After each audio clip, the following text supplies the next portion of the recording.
Ito ang inyong kaibigan sa palaisdaan, si Abuelo. Itong mga huli kong episodes ay tinalakay ko ang tungkol sa bagong gawa naming concrete pond para sa mga fingerlings at fries namin. Pagkatapos namin palitadahan, i-waterproofing at pahiran ng acid neutralizer, ay agad-agad akong nagpa-stock ng fingerlings. Hindi na ako nagbabad ng puno ng saging o nagantay ng kitikite bago ako naglagay ng fingerlings. Ito, panoodin ninyo.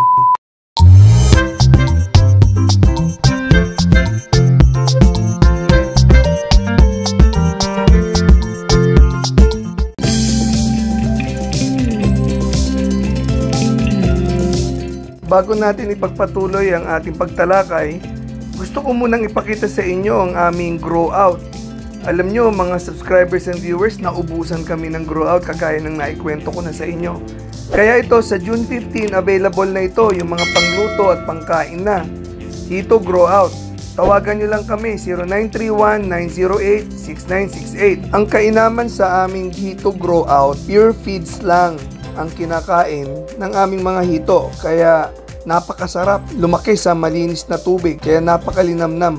Sabi nga nila parang manamis-namis ang lasa eh. Tawag na, tikman ninyo ang Hito Grow Out ni Abuelo Fish Pond. At ito naman ang mga fingerlings namin. Ayan, kung gusto ninyo ng malusog, malalakas, matitibay at mapipintog, ayan, tawagan lang ninyo ang numero 0931-908-6968. Size 4 inches, 5 inches at 6 inches, meron kami niyan, fingerlings. Dito na tayo sa topic. Pagkatapos naming magpalitada, waterproofing, acid neutralizer at linisin ang aming concrete pond, yung bagong gawa naming concrete pond, naglagay na kami ng tubig para malagyan na namin agad ng mga fingerlings namin. Nagawa ko na ito dati at meron akong episode tungkol dito. Pero ito, pakinggan ninyo ang aking kwento. Ngayon ay June 1, mag-aalas 5 ng hapon. Ito yung bagong gawa naming concrete pond. Nakita nyo na to sa mga post ko nung mga nakaraan o last week. Kahapon natapos namin yung last coating ng waterproofing. Kanina, ayan, nakikita nyo may mga puti-puti pa. Ayan, yan yung patunay na kaka-apply lang namin ng acid neutralizer. Yun ang mga puti na yun. So ngayon ang gusto nating malaman kung totoo ba na kailangan pa ng puno ng saging kagaya nito. Ayan, saging. Ayan. Yan, kailangan pa ba ng ganyan, dahon at saka kitikite bago tayo makapag-stock o makapaglagay ng isda, hito, fingerlings o grow out sa bagong gawang concrete pond. Ito mga fingerlings pang ilalagay natin. Kanina ipinakita ko sa inyo na ang size nito 2.5 hanggang 3.5. Ayan, maliliit pa talaga yan. I-stack natin sila sa bagong gawa na concrete pond na kanina lang ay kaka-apply lang namin ng neutralizer. Nakahapon lang namin natapos yung waterproofing. Ngayon lang kami naglagay ng tubig, pero bago kami naglagay ng tubig, nilinis muna namin mabuti. Iniskoba, binanlawan, saka pinalitan ng tubig. Yung tubig namin medyo kulay hindi siya clear. Kasi nag-stuck kami sa loob do sa mga grow out namin ng tubig. Kakapuno lang ng balon namin. Kaya medyo disturb pa yung tubig. Hindi pa nag-settle down yung mga particles at lupa. Ito yan, Ayan, mag-stack na tayo. Okay.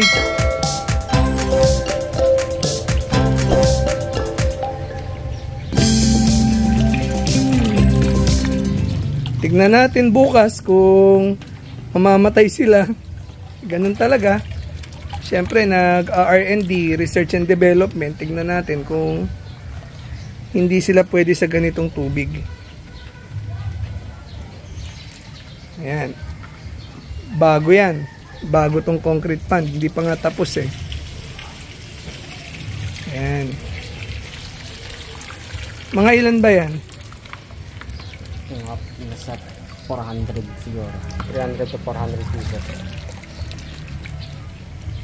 Ayan.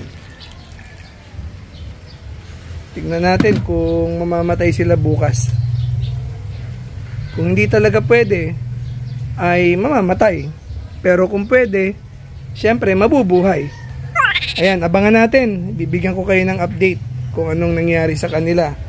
Hindi na ako naglagay ng puno ng saging. Hindi ko na inantay yung kiti-kiti o mga wigglers.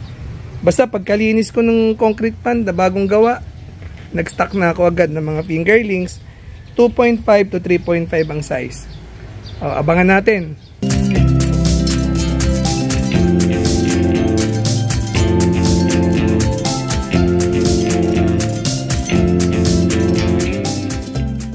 Ang totoo na gawa ko na to yung hindi ako nagbabad ng puno ng saging at hindi na ako nagantay ng kiti-kiti. Panoodin yung episode number 38 ko. Ngayon, para makasiguro ako na ang tubig ko ay makaka-adapt agad sa mga fingerlings, ay naglagay ako ng batong pumis. Ayan. Galing yan sa mga una kong concrete pans. Ayun, kinuha namin yung mga pumis namin at inilipat namin dyan para yung mga nakatira na beneficial bacteria dyan sa mga bato na yan, yung batong patay, ay mamugad din, dumami dyan sa concrete pan ko na bago na yan. Ang tungkol naman sa batong patay o sa pumis ay tinalakay ko sa episode number 30. Panoodin nyo rin ang mas malawak na pagtalakay ko tungkol dyan sa batong patay o sa batong tinatawag na pumis. Ang batong pumis kasi ay maraming butas o butas-butas o porous. Kaya maraming lugar sa batong yan na pwedeng pamugaran ng beneficial bacteria. Ayan, tignan nyo, bumubula-bula pa. Ibig sabihin, marami talagang butas na pinapasukan yung tubig na naitutulak niya yung hangin doon sa loob ng butas. Yung butas na yon, doon namumugad ang mga beneficial bacteria. Ang beneficial bacteria ang kumukonsumo sa nakalalason o toxic na ammonia. Kaya nakakalinis din ng tubig.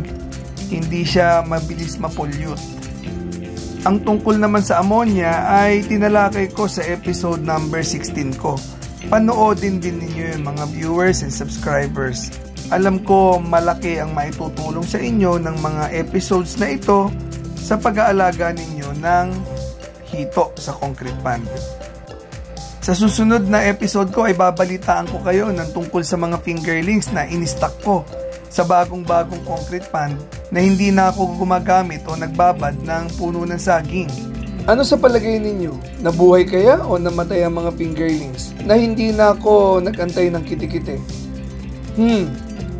Tignan natin sa susunod na episode ko. Panoodin ninyo. Ito ang inyong kaibigan sa palaisdaan, si Abuelo. Bye-bye!